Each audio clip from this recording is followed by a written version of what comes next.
പുതുവൈപ്പിലെ LNG പദ്ധതി സമയബന്ധിതമായി തന്നെ കമ്മീഷൻ ചെയ്യുമെന്ന് port trust chairman N Ramachandran അറിയിച്ചു. തുറമുഖത്തിന് കീഴിലുള്ള വികസന പദ്ധതി പ്രദേശങ്ങളിൽ തുറമുഖത്തിന്റെ ബോർഡ് ഓഫ് ട്രസ്റ്റികളോടൊപ്പം നടത്തിയ സന്ദർശനത്തിന് ശേഷം മനോരമ ന്യൂസിനോട് സംസാരിക്കുകയായിരുന്നു അദ്ദേഹം.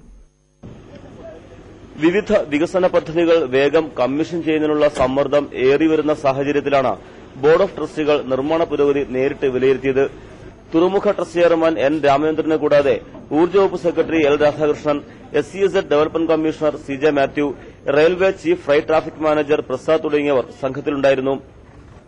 വിവിധ പദ്ധതികൾക്ക് മേൽനോട്ടം വഹിക്കുന്ന ഉദ്യോഗസ്ഥരുമായി ഇവർ ചർച്ച നടത്തി.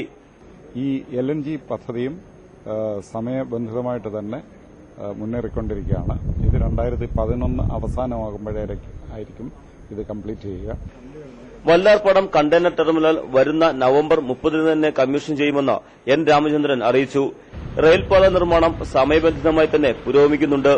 സ്ഥലമെടുപ്പ് നടപടികൾ വൈകിയത് ഹൈവേയുടെ നിർമ്മാണത്തെ ബാധിച്ചിട്ടുണ്ട്. ഉച്ചയ്ക്കുശേഷം ചേർന്ന ട്രസ്റ്റികളുടെ യോഗം ഭാവി പരിപാടികൾ ചർച്ച ചെയ്തു. 1,55,000 ക്യൂബിക് മീറ്റർ സംഭരണ ശേഷിയുള്ള ടാങ്കാണ് ഈ LNG പദ്ധതി പ്രദേശത്ത് പൂർത്തിയായി വരുന്നത്. LNG പദ്ധതി പൂർത്തിയാവുന്നതോടെ ഏറ്റവും കുറഞ്ഞ ചെലവിൽ കേരളത്തിലെ ജനങ്ങൾക്ക് വാതകം ലഭിക്കും. LNG പദ്ധതി പ്രദേശത്തു നിന്നും ക്യാമറമാൻ രമേശ് മണിക്കൊപ്പം സലാം പി ഹൈദ്രോസ്, മനോരമ ന്യൂസ്, കൊച്ചി.